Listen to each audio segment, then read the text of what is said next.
you so much for meeting with me. I'm so excited to talk to you. Are you currently in Boston right now? Yes, I am. Yep. How is that? I feel like we don't come across a lot of artists in Boston, or I feel like it's kind of overlooked a little bit. Yeah, I think it's harder to come out of Boston because it's not one of the major cities, but there's still a lot of dope artists here. It's kind of like similar to Canada, I would say, like that colder vibe, northeastern. But you can find super talented artists in the city, which motivates me a lot. That's awesome. I know we recently worked together with EARMILK on your latest release, Lobby. I love the track. It's on my playlist.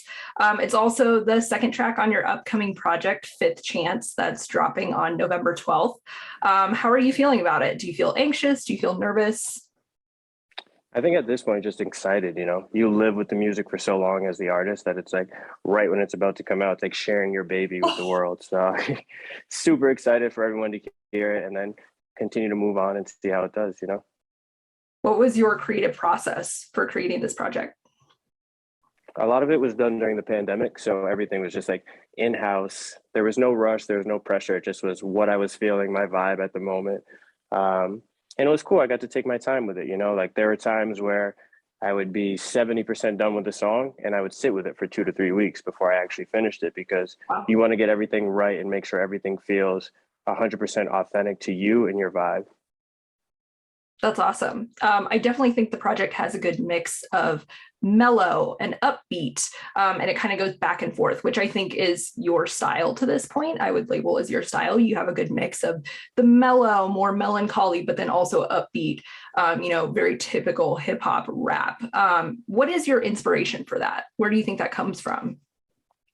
I guess I would say my parents, honestly. If you see their dynamics where my mom is like the most mellow person in the world, and then my dad is like this eccentric, like upbeat person. So I think I just take like 50-50 from each side. And there's times where you might have something going on that's not the best thing in the world, and you feel that energy to make a more aggressive track. And then there's times where you're laid back and things are going right and you want to completely switch the vibe. But I always want to make sure that I can be versatile enough to have both dynamics to try and attract all crowds. That's awesome. I think that's a great way to approach it. Do you have, going back into the project, getting into the nitty gritty, do you have a track that stands out to you that's like your favorite track on the project? That's all. It's like the hardest question to ask, I feel like, because it changes day by day, right? Like as soon as you make a song, that's going to be your favorite for like the first week. And then after that, you're going to go back to the one you made 2 weeks ago and like, oh, this one's actually better. So it always rotates. I really like the intro, which is more of an aggressive, it's called Plan For It. It's more of an aggressive track. And right now I'm really into that. But there's days where, Lobby is my favorite or You Got Me is my favorite. So it always varies. And I think that's the beauty of music too, because they all fit in different scenarios. So there's going to be days where you feel a certain way and you go with that, or days where you gravitate towards another song. I'm glad you brought up Plan For It because it's very rare when I listen to a project or any album or anything, an EP, that the first track, I'm like, oh yeah, I really like that track. It's very rare. Usually, that's the track that you're kind of just warming into it. You might skip it. I would argue that's probably one of my favorite tracks on there. Tell me about it. What was the inspiration? What was your creative process? How did it come to fruition? More of a braggadocious track, I would say. But I always like to start, with the song that can make kind of an indent, or an impact on you, where it's like for us as younger artists coming up, people might not want to sit through your whole album. So you have to hit them hard right away and give them something that's like, you know what, we should continue listening to this, right? So for me, you always want to make that initial first impression so catchy and good enough where people are like, okay, let's give him a full listen through with this album. And that was just one of those songs that came out, or I guess I created that in May, I would say. And it was just being home and just trying new elements. And I wanted to balance a catchy enough hook, but not do it over a softer beat per se, something that was a little bit more aggressive that could mix with the rap and just catch people right away. That definitely makes sense.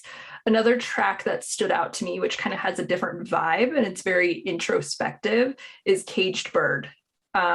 What was the process for that? Where were your thoughts at when creating that? Yeah, so that one's a little bit different than what I normally do, but it's also like, I don't know, I guess my mindset, I still think upon those ways. And there's certain things where it's like, I don't want to be boxed in as a certain type of artist, you know, because I think nowadays you have what people classify as like mainstream artists. And then there's people who might branch off and do more artistic things like a Kendrick Lamar or a Frank Ocean, even J. Cole. So with that song, it just was like, you know, as a mixed person, there's plenty of things that I've experienced on both ends. And I kind of wanted to elaborate on that and just give people a different side of myself. I think that's definitely conveyed in that song, and it's a little bit different, but I think it's necessary for the project. You also bring up a good point. So when I first was introduced to you, I was sent your press release for Champ Bailey, and I know we worked together and I covered that release over on EUPHORIA Magazine. And when I first listened to it, I couldn't fathom that you weren't a mainstream artist. And I'm using mainstream here very loosely, as in, you know, songs that are played on the radio, you know, shoved down our throats, have these big label backings. And your sound sounds like it could be mainstream. It, if not better, it is definitely competing with what we hear on these mainstream playlists. Do you feel like that's a struggle at all? Or do you feel like it's just kind of different? I wouldn't say so much of a struggle. I definitely previously was on a major. So I think coming from that background to an extent, I learned a lot, and I learned kind of like where you need to fit in. But I think I also learned that for me, myself, I can make that sound, but still keep everything independent, you know, because there's so much beauty in independence in general. Like, you can have all the backing in the world and all of the support from the major, but at the end of the day, to say like I 100% own this music that I'm putting out now is the greatest feeling in the world. So, you know, as much as I cherish my time being on a major or things like that, I still like to make the music that would classify me in that group, but just on my own independence. That's awesome. Yeah, I would agree. That's probably a benefit to it. Yeah. Also, I guess just off the cuff here, from your music, you know, you are this very like boisterous and kind of have this like swagger and charisma to you. And then talking to you, you seem very, you know, just humble and kind of quiet and kept to yourself and reserved. Do you feel like there's two different sides of you, or does it just kind of feel like, you know, this is the guy I am? Or, you know, does something come out when you're making music that's a little different?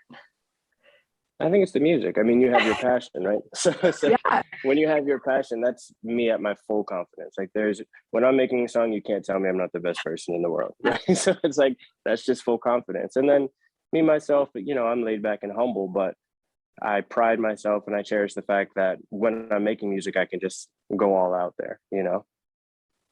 I still think the same way. I just might not promote it as much when I'm just my mellow self. Music aside, we'll get back into the project a little bit, but you know, I follow you on Instagram. I see you on Instagram. I see your outfits. You have a great style. How do you think fashion influences you and your music, if at all? I think they just go hand in hand. I mean, nowadays, if you have horrible fashion and the greatest music, it still won't work. It's like, true. It's the truth of the matter. I mean, they literally are just tied together. And for me on Instagram, I'm always worried about like wearing the same thing twice or something like that. You know, you always want to be the flyest person. Like, you look back, to me, I would say like around the 2012 era, like ASAP Rocky when he came out and the way that he was dressing and things like that. They transitioned everything that was going on. So they brought literally Air Force Ones back into style, and now everyone's wearing them. So I think that fashion is pretty significant, almost as important as the music at this point. You mentioned ASAP Rocky. Are there any other artists that you're influenced by? I definitely would say Drake. Drake's my favorite of all time at this point. But yeah, Drake, ASAP Rocky. I love Big Sean. I know a lot of people on Twitter always say things about Big Sean, but he's probably one of my favorites as well. And early Kanye, I would say. Definitely. I'm excited to see this resurgence of Big Sean. He's dropping new music finally, and not just being featured. So I'm really excited to hear more from Big Sean. Lobby, I know, we've kind of talked about it before. I've covered the release about it, but Lobby kind of seems to be a standout track. I don't know if you would agree, but what was your creative process for that track? So we were coming back from Miami, and we had like the greatest time down there. And I was looking for a song that could kind of like encapsulate that feeling that we had. And I did about 3 or 4 songs before that one that were by the same producer, Dylan Graham. He does a lot of dope R&B stuff. So I did 3 or 4 songs before that that were similar, but they just weren't the same quality. And then I ended up making Lobby, and I did the first 30 seconds, and I sat with that for the longest time. And my manager was like, you have to finish this. Like, you have to do something with it. I had no idea what I was going to do. I wasn't into it, which is kind of always the process where I sit on these songs like, I'm not going to put them out until someone's like, hey, you need to actually put this out. But I had seen Scotty Valid from Atlanta. We were in the same 2K playlist at the time, and he has really dope music. So I had my manager link us together, and I just sent him my 30 seconds and the rest of the beat that was there. And he did his part, I think, in 3 days, which was awesome. Oh, wow. And then after that, we were able to like come back together and tie it all together and finish it up. That's amazing. I think another big thing about you as an artist is you can tell you take a lot of time in choosing your beats. You have great beats for your music. How do you go about that process? Do you have a strict process for using a beat on a project, or just, you know, a single, whatever you want to use? Or is it kind of just as simple as I like it? It's kind of like a gift and a curse, because there's like days where I sit for 4 or 5 hours and I can't find one beat, and you're like the most frustrated person in the world. But I don't know. It's a little mix of both, where it's like, I would say I like it, because I don't want to say that like beats are bad or anything like that, because I've heard beats that I per se wouldn't use, but someone else uses them and it's like the greatest song ever. So it's just like you get that feeling when you hear something that's like, oh yeah, that resonates with me and I can make something with that. And the best songs are made, you know, minus the 2 to 3 weeks in between, but like that the initial start to the song is made so fast because you get ideas right away, you know? Definitely. What do you hope for when your listeners listen to this project? What do you hope for from Fifth Chance?